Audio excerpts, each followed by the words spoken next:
My name is Brianna Odom. I'm going to be your student nurse today, and I'm going to provide privacy by closing the door or closing the curtain, and I would also wash my hands before I touch the patient. Can you tell me your name and date of birth? Jake Woodward, 12/17/97. Okay, I'm going to be doing a full head-to-toe assessment on you. I've already got your height and weight and vital signs from your chart, so we don't have to do any of that. Can you restate your name for me? Jake. Do you know where you're at? Home. Do you know the day of the week? Thursday. Okay. I assessed the patient's gait when he came in the door and it was normal. And I'm going to start on the head assessment, and I'm just going to inspect and palpate the hair as well as the scalp. Make sure that everything's good. And then I'm also going to inspect his maxillary sinuses and his frontal sinuses. Alright, and then I'm going to assess cranial nerve 7, which is the facial nerve, by asking him to raise his eyebrows and smile for me, showing that his face is symmetrical. And then right here I would also assess his taste, and then also go and palpate the temporal pulse, and you would do that for a full minute. Go ahead with the assessment of his eyes, and first I would assess cranial nerve 2, which is the optic nerve, by using the Snellen chart, but I don't have one. And then I'm going to do PERLA, which is pupils are equal, round, reactive to light, and accommodation. So I'm going to look at his pupils, and they are equal and round, and then I'm going to see if they're reactive to light, which they are. And then could you look at my finger? Follow it. Alright, and then that checks the accommodation. And then next I'm going to do the pupil size, which is about a 4, which is normal. And then we're going to do the extraocular eye movements, which is going to be cranial nerve 3, 4, and 6. So that's going to be oculomotor, trochlear, and abducens. So by assessing those, you would ask the patient to look down and inward, not with your head, with your eyes, down and inward. Okay, and then you would have the patient look side to side. Okay, next I'm going to do the ear assessment, which I'm just going to check his ear, look at the external of it, and make sure that there's nothing on it, make sure that they look healthy. Okay, and then next I'm going to assess the cranial nerve 8, which is vestibulocochlear, and to do that I will have the patient close one ear, and then I'm going to use the whisper test and see if he can repeat it back to me. Coronavirus. Okay, now do it with the other ear. Hello. Okay. And then next we're going to move on to the nose, and I'm going to use my pen light to look up in the nostrils and check for patency, make sure there's nothing in there, nothing blocking the airway. And then I would use the smell test to check his cranial nerve 1, which is olfactory nerve. And I would do that by getting a familiar scent like cinnamon and having the patient smell it and then identify what he was smelling. Okay, next is going to be the mouth assessment, and I'm going to have the patient open his mouth for me. And I'm going to check the oral cavity, mucous membranes, teeth, and the tongue. And then next I would assess cranial nerves 9, 10, and 12, which is going to be glossopharyngeal, vagus, and hypoglossal nerves. And first I'm going to have the patient go, do that one. And I'm going to watch the uvula. Okay, stop. And I'm going to make sure that the uvula rises midline. And then next I'm going to assess his gag reflex. Okay. And then I'm going to have the patient stick his tongue out and make sure there's no tremors or movement. Then I'm going to palpate the temporomandibular joint, and I'm going to have the patient clench his jaw for me. Okay, thank you.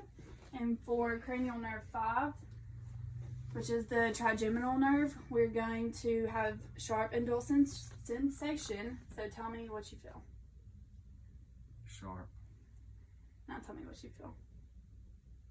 Soft. Dull. Okay, thank you. Next is going to be the neck assessment, and I'm going to have the patient look up for me. And you just need to feel down and make sure that the trachea is midline. And then next you're going to feel the carotid pulse, and you would do this for a full minute. And then grade the pulse, which his is about a +3. And then to assess cranial nerve 11, which is the accessory nerve, you would have the patient shrug his shoulders against resistance. All right, and then you're going to go in and check the lymph nodes, which are going to be preauricular, parotid, tonsillar, submandibular, submental, postauricular, posterior auricular, occipital, and then you have superficial cervical, deep cervical, posterior cervical, and then you have right here supraclavicular. And then after that, could you stand up for me? I'm going to assess his thyroid just by coming behind him and taking your fingers and feeling the thyroid and just going down, having him swallow if you want to. Good. All right, you can have a seat. All right, and next is the thorax assessment. So you're going to assess the skin turgor, which could tell you if he's dehydrated or not. And you would grab this skin right here, squeeze it, and release it, and it should automatically release. And then next I'm going to inform him about a self breast examination, and you would take the 3 finger pads and move in a circular motion on your breast, and you would want to do this the same time every month, once a month after your menstrual period, and this is the top way of finding breast cancer. So, and then next I'm going to ask him to stand up for me and turn around. And I'm just going to inspect and palpate his vertebrae. So I would just feel all the way down. Make sure that there is no abnormalities. All right, and you can sit back down. And then we're going to go into the heart assessment, which you would inspect the patient for JVD by this jugular vein in their neck. If they have JVD, it's going to be distended, which his is not. And then next we're going to do the Allen test, which I would have my patient squeeze my hand, or squeeze your hand, I'm sorry, in a fist. And then I'm going to block the ulnar artery and the radial artery. And then I'm going to have him release his fist, and I'm going to release the ulnar, and the hand should return pink. All right, so then I'm going to listen to the 4 valve sites.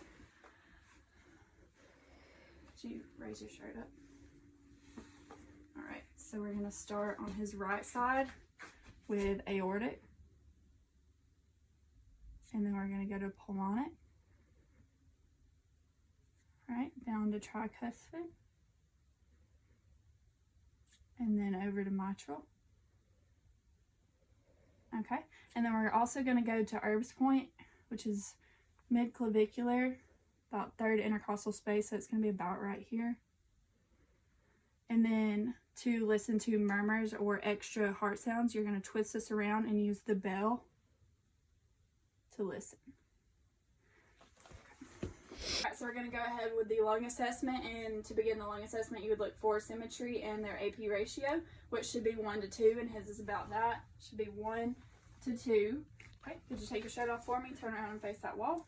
And we're going to do tactile fremitus. So you would take the palm and ulnar side of your hand, and you would just go down his back, having him say 99. 99. 99. 99. 99. 99. 99. Okay. And you would do that, there's 7 points you would do that at. And what you're feeling for is equal vibration on both your hands when he says that. Okay, while I have him turn this way, I'm going to go ahead and do the respiratory expansion, and I'm just going to stick my hands like this and have him take a deep breath. And you're checking for equal expansion on both sides. Then turn around this way. And I'm going to do chest expansion by sticking my hands right there and have him take a deep breath. And you're also checking for the chest expansion there. You can have a seat. I'm going to go ahead and listen to his lung sounds at all the points. There should be 10 points on the front and 18 on the back. So where you start at, you should. Okay. So you're going to start up here. Just have the patient breathe. And then you would go there. It's 1, 2, about here.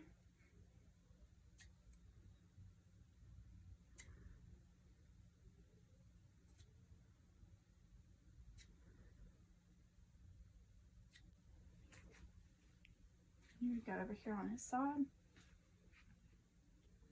And then go over here. Alright, and that's the anterior side. And then for the posterior, so we stand up again. Sorry. Turn that way. There's going to be 18 points. So you're going to start up here. That's 1, 2,